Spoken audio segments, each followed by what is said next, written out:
My name's Karen Guerrero. I teach in the Teachers College at Arizona State University. And Margarita Jimenez-Silva, I'm not quite sure if she's on yet, but she'll be on any minute.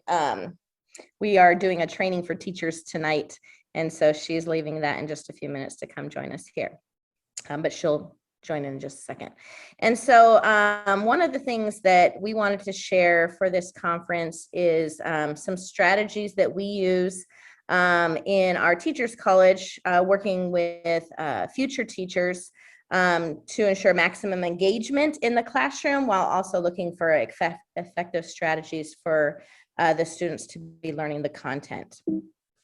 And, okay, there we go. And so we started off with this research. So we got a U.S. Department of Ed grant to support pre-service teachers and in-service teachers as they work with language learners in the classroom. And so the grant initially through our lit review, we decided to identify some specific strategies that we were going to integrate into everything that we did, the professional development, the modules, the teaching in the courses, and then anything else we did outside of that as well. And so through the lit review, we decided to focus on strategies that help support academic vocabulary development. And that was specifically because we knew by students who are language learners, building a better understanding of academic vocabulary, then they have more access to the content that they're learning. And so through the lit review, we identified 10 strategies. You can see those 10 there. These are strategies that have research to back their effectiveness on supporting academic vocabulary development while learning content. This grant really is focusing on access to content and learning content and language in tandem, because most of our students are learning language while they're learning content in the K-12 world.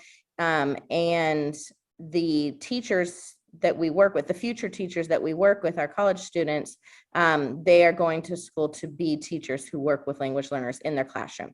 And so they're not necessarily ELL teachers. They may be bilingual teachers, but they may be math teachers. They may be history teachers or English teachers, science teachers who are having to teach the biology content or the algebra while supporting kids who are learning language. So these are the 10 strategies that we identified. And we spent time developing materials and resources on. We focused, our theoretical framework focused on Schulman's knowledge, growth, and teacher framework. So we really looked at how we can build content knowledge, looking at curricular knowledge, and then looking at pedagogical knowledge, because we are working with future teachers. We're looking at a pedagogical development in the methods and ways that they teach the content, in addition to learning the content. And then obviously learning how to align what they're supposed to be teaching, or the curriculum or the standards, to the activities in which they use to teach that content. And then we looked at Lucas and Villegas's linguistic responsive model. And this is a teacher education model that looks at the culturally responsive pedagogy as well as linguistically responsive pedagogy. And so building an understanding of knowledge, understanding, and we also looked at self-efficacy in building an understanding in how to address linguistic needs while teaching content. This was a mixed method study. We are just starting year 5 of a 5-year program. And so we have data from the last 4 years now. And we're just, like I said, we're just starting tonight training some teachers. And then next school year will be our final year working with our pre-service teachers. The quantitative data, we use a pre, post, and maintenance survey that focused on knowledge, use, and self-efficacy. The knowledge was the knowledge and understanding of the effective strategies and why they're effective. in supporting language learners. The use is understanding the use of the strategies. So that's more looking at the pedagogical use of strategies while teaching content. And my particular class that I teach my pre-service teachers is science methods. So I'm teaching science while modeling supports for language. And then self-efficacy, focusing on the confidence in working with language learners as these pre-service teachers are developing into effective educators. And so you can see there through our mean and the change that happened pre to post. What we found is there was significant growth between knowledge and use through the professional development, and then following looking at the maintenance. So after they have time to implement it and try it out in the classrooms, the K-12 classrooms, then they increase in self-efficacy. And then our qualitative data, we focus with our pre-service teachers, we focus on a focus group at the end of the semester in which we came together and asked a particular set of questions that focused on them understanding the 10 strategies that I was talking about and why they're effective, how they use it, how they can support teaching science, because like I said, I was teaching the science methods course. And things that help them better learn and understand those. And so it's been a very effective program that we've been running. The materials are being fine-tuned this summer as far as the modules and supporting teachers and future teachers. And we hope for them to be freely accessible at the end of this summer for anybody who wants to use those. So because they're U.S. Department of Ed grant, we want to make sure they're freely and widely used.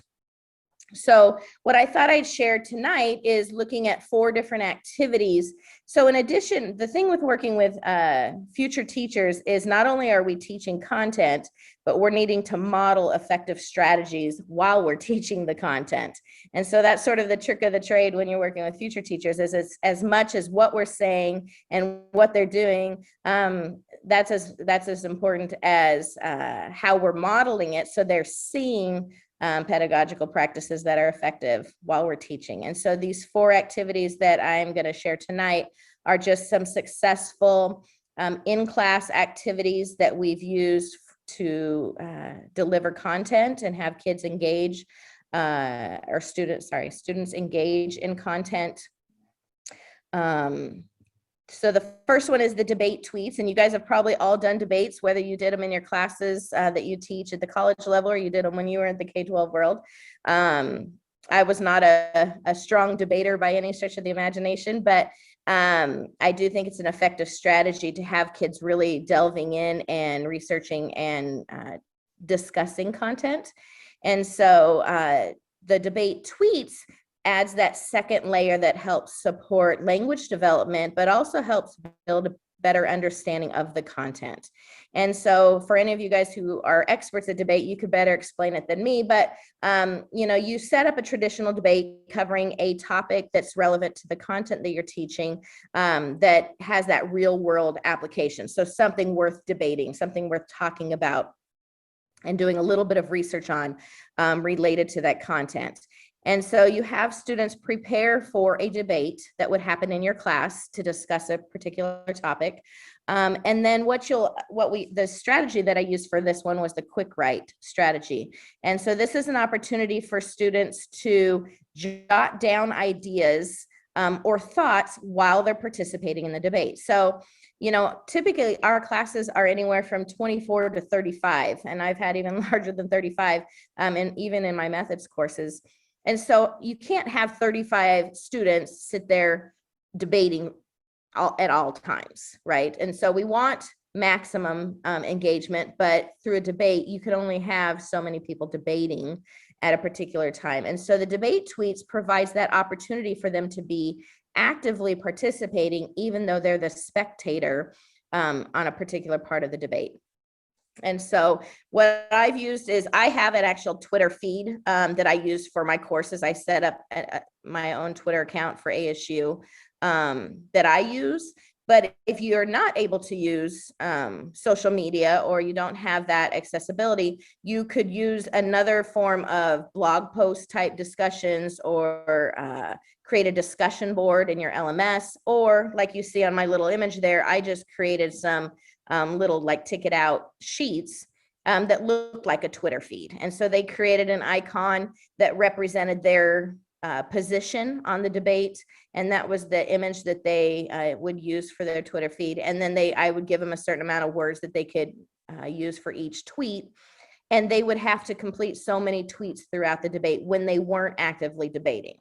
And so when I have a room of 35, I usually bring up 4 people on each side at one time to the middle of the room, and then everyone else is in the perimeter of the room participating in these debate tweets. And that way they are actively engaged even when they're a spectator, because they're commenting, they're thinking about, someone says something, they're like, wait, I agree with that, and here's why, or I disagree with it, and based on my research, this is what I found to be true.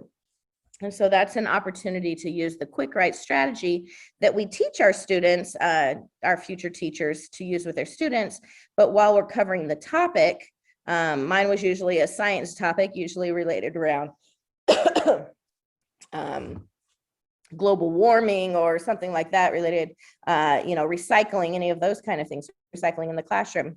And so they'd be debating about that topic, but they'd be able to actively be engaged in the discussion, even when they're not getting to speak and debate orally. Another one is speed dating. And so,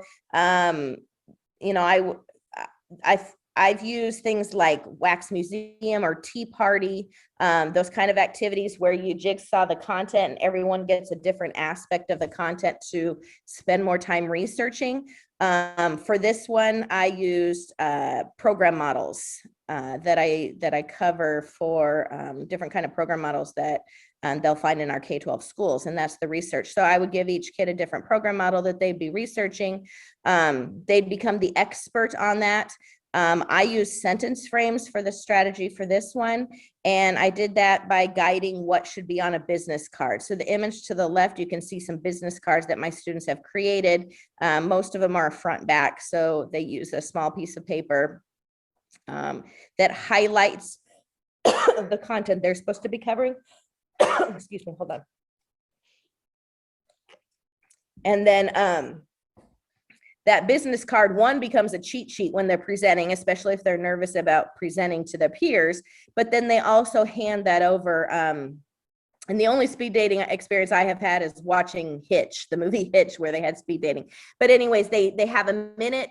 They're paired, they're partnered up. I usually set my desks in a long row, and one side of the room rotates. And so I'll say start, and one person will share out, and I'm putting in finger quotes, sell their program model or their part of the jigsaw and tell all about it. And then at 1 minute's time, so I become a timekeeper, I'll say switch. And then the other person gets to share about their part of the content. And then I say rotate. And when I say rotate, they exchange business cards. So each student walks away with some notes from what they just heard, and they go to the next person. As a result of the speed dating activity, each student gets to present their content 7 or 8 times. In a class of 35, I split it into 2 different rows, and they get to present 7 or 8 times. So they become much more rehearsed on what they're trying to tell their partners, their peers in their classroom. And then they walk away with 7 or 8 business cards with some key content from their peers. Once again, this is using an effective strategy with sentence stems that guides their writing on what they're sharing with their peers. They get multiple opportunities to share it on a one-on-one, and then they get to walk away with some content. So that's an effective strategy that my students always love. Of course, just the title speed dating sort of makes them chuckle and things like that. And I'm like, instead of giving your phone number, you're giving your business card with all the information that your peers will want to know more about that bit of content. Another jigsaw type activity, I do is movie night. And so, or movie day, whenever the class is. And with Zoom, I've done it asynchronously and synchronously. So it works regardless of what your format is. But we jigsaw reading. And so they'll have a particular reading that they're supposed to cover. And within the content of that, I provide a graphic organizer. And so that's the strategy I focus on with this one. I provide a graphic organizer for the kind of information that they need to pull out from the reading and or go investigate further beyond the reading. So the reading might focus on a particular concept, and they would have to investigate that concept even further than the textbook chapter or than the article that was covering that. And so there's a graphic organizer that sort of guides them, and it provides that scaffold, and here's what I want from it. And then they create an animated video. And so I'm going to show a couple of these, but I usually use Powtoons, or there's a couple of those different kind of drag and drop. It's sort of like a PowerPoint type thing, but you can have voiceovers in it. And so I'm going to show a couple of these where they then create a video on their content. Let me pull up a few of these real quick. Let's see how.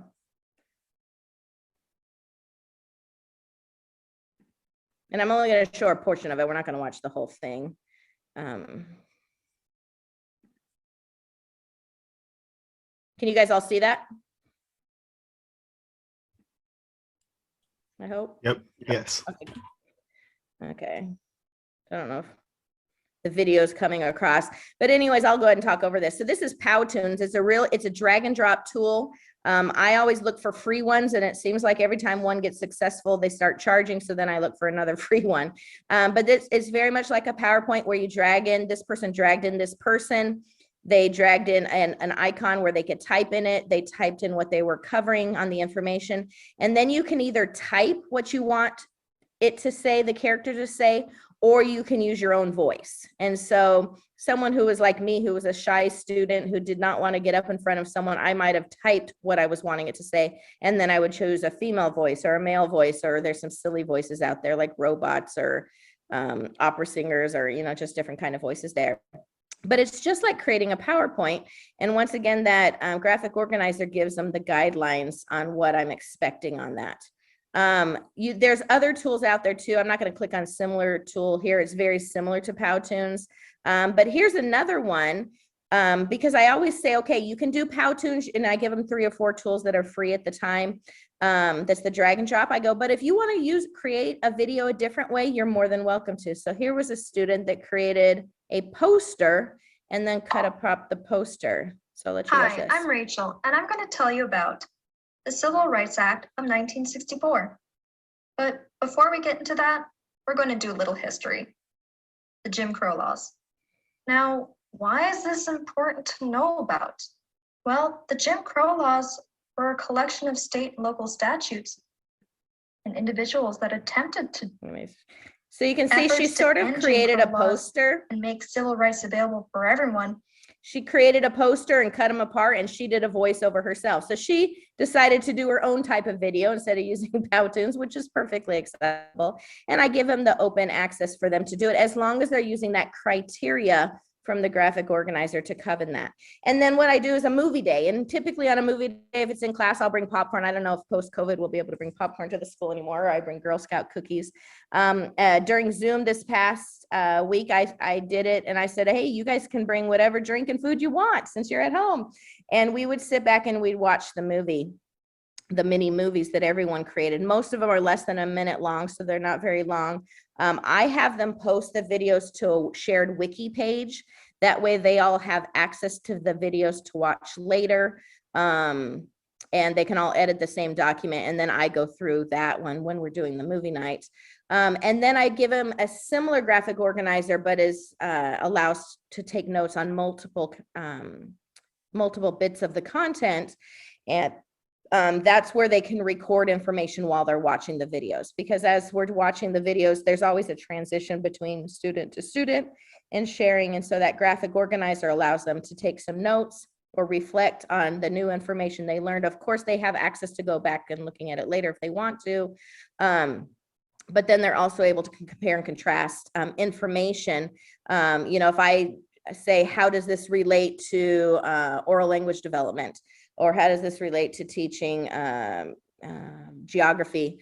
in a science classroom, then they can compare and contrast that same concept through the graphic organizer. So movie night is always, like I said, a favorite. Whether you're bringing popcorn to a class or they're getting to watch via Zoom, it's a time for them to sit back, the pressure's off, the product's already been created, and the movie that we're watching is the student created movies that they developed that jigsaws the chapter or the articles or the content that we covered. And then the fourth one, I believe this is the fourth one. The fourth one I wanted to cover is mini conference. Or no, this is my third one. And so mini conference is doing exactly what we're doing tonight or this morning for you guys, is creating an opportunity for students to share their expertise or their connections or something that they have found relevant in what they're learning. I do typically do this towards the end of the semester, so there's more content to cover. And so I give them a choice of methods in which they want to present, and topics and ways that they want to demonstrate learning or key connections. Just like ours tonight, we had a dissertation demonstration, we had an overview of how to create textbooks, and now we're having some sample strategies so that they may look different. And so I always give them a menu of different ideas, and the last item on the menu is have a great idea that I didn't think of, come to me and let's chat about that idea. And then I have my students create a mural or graphic input chart. So that's the strategy that I focus. And it's just a way to use visuals and words to demonstrate their understanding of the concept that they're trying to share. It could be done on poster, it could be done on PowerPoint. It could be used in whatever medium they want to do. I had one student who used the whiteboard the entire time and brought visuals to put up right up on the whiteboard. And so once again, it's building that understanding of what the content is using visuals and words that models that effective strategy to build academic vocabulary, but also is very effective for all of us. You know, if we were all sitting here listening to each other talk and we're just watching each other talk and not having these PowerPoint slides, it would be harder to connect because we're only using certain parts of our language, where now you guys are getting to see images, you're getting to hear explanations.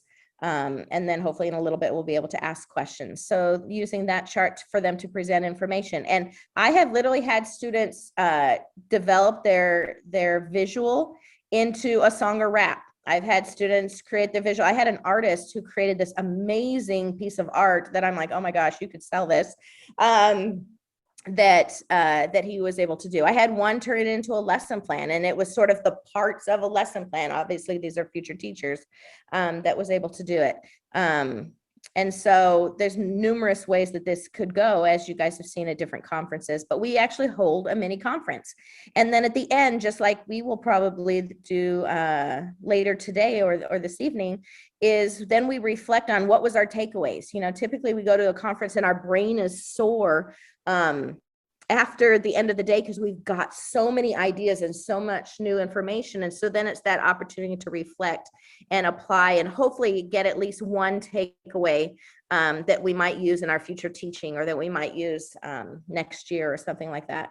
And so I have them go through that same opportunity where they get to reflect once again on their own presentations and what they learned by sharing ideas, but also a new concept they got from up here. Oh, yep, that was my fourth idea. So then my final one, which I would love to ask you guys, is what are some strategies or ideas you guys have used in your own teaching that has been effective in having students engage in the content that they have?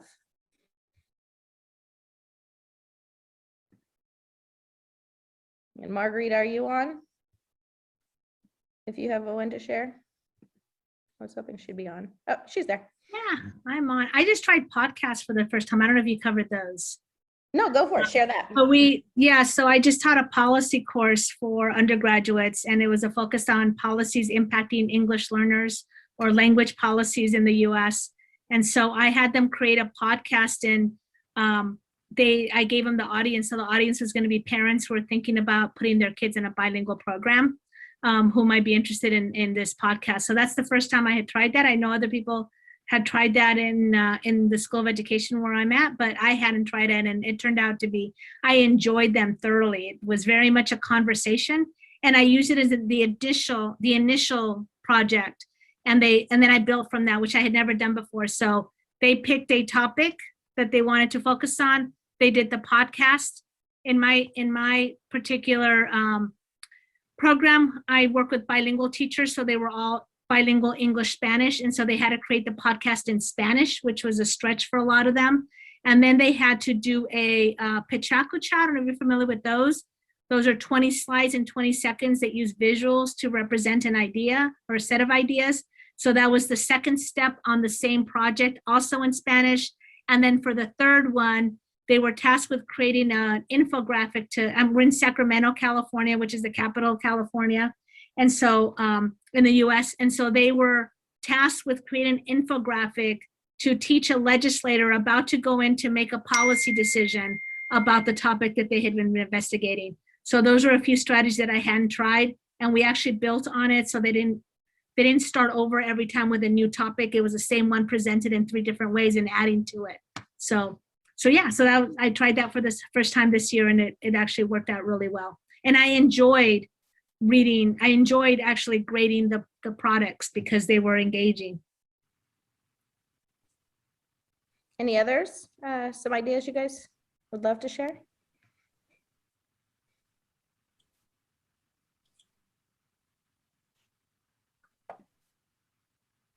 All right, well, thank you.